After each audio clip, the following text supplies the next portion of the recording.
Yo, check 1, 2. Flavor Flav in the building, and you know who you listening to? The 3-point conversion. Flavor Flav in the building.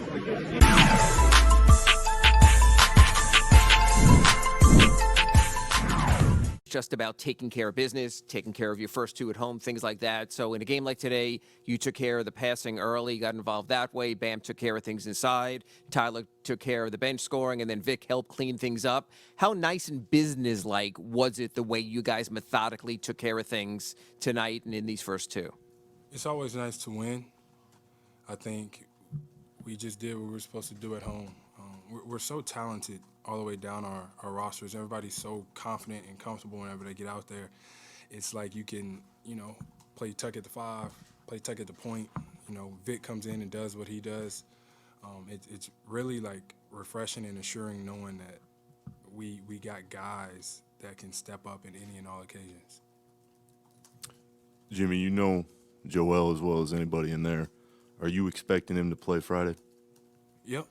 I mean, I don't see why not. If he can. Health is always first. I know that. That's my guy. And I want to compete against him. I really do. I think they're a completely different team whenever he's out there on the floor, both offensively and defensively. So, we're looking forward to that. Obviously, everything changes if he's on the floor. What changes the most for you guys looking ahead to him being back? Just how much attention that he's going to draw from everybody on the floor, whether he's on the perimeter, at the elbow, on the block. And then what he does defensively for those guys is pretty incredible, too. I'm not a statistics guy or analytics, but I can tell you right now, whenever he's on the floor, they're a much better team. But like I said, I want him to get right because we want to play against who I call the MVP. Jimmy, speaking of that, did you come out to be a playmaker, or was that just presented to itself? Or is it a case with Kyle out, everyone's trying to do a little bit more of that collectively with your 5 assists in the first half and 12 in the game, first quarter in the game? Honestly, I think everybody just plays basketball the right way. Somebody's open, you throw them the ball. If you get an offensive rebound and you're in the paint, you got 5 people around you, somebody's open, find a way to throw them the ball. But Bam's always playing like that. Tuck's always playing like that. Gabe always playing like that. So it's really, really easy to do. We just have such an unselfish team, and sometimes that comes back to bite us. But tonight, it was great. Jimmy, how would you assess how you guys have done defensively against James and just limiting his volume of shots? We've done a great job of keeping him off the line, first of all, and then just making every shot tough for him. He's a superstar. He's going to make tough shots, but you can't hang your head whenever he does. He's been putting the ball in the basket for a very, very long time now. And then they got Maxey, who's doing it at an incredible level right now, getting to the cup, making a 3, getting to the free throw line. So, we got to be better on that and see if we can get 2 come Philadelphia. Jimmy, you were calling for the NBA to announce Tyler's 6th man for a while. He finally got it yesterday. Just what was that moment like, Tyler finally getting his recognition for the year that he's had? Yeah, he deserves that, man. He's been a huge part of our success. He works so incredibly hard, just a good dude who cares about winning, plays basketball the right way. And it's about time that he gets that recognition that he deserves. And he's going to be a big reason why we end up winning it this year.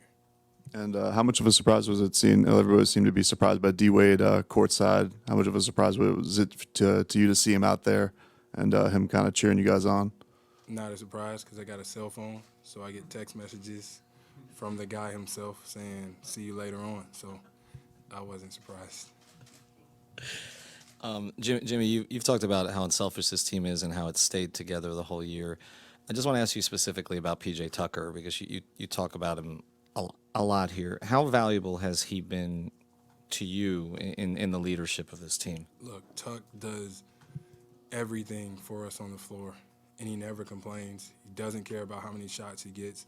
All he cares about is playing basketball the right way and getting stops on the other end. He's been like that his entire career. But he is a bucket, I can tell you that. Former, Big 12 Player of the Year. Like, he's a really good basketball player. And I don't know where we would be without him. Plus, he's paid a couple of my fines, so I want to keep him on my team. Jimmy, Bam as a play creator versus a finisher, what does it do for your half-court offense when he can toggle between the both of those?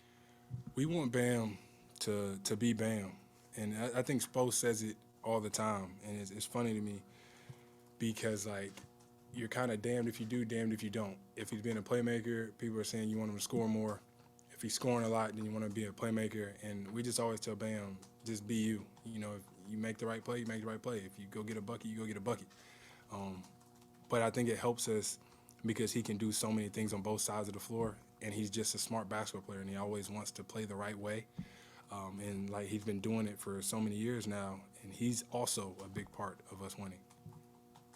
All right, Jimmy, thank you.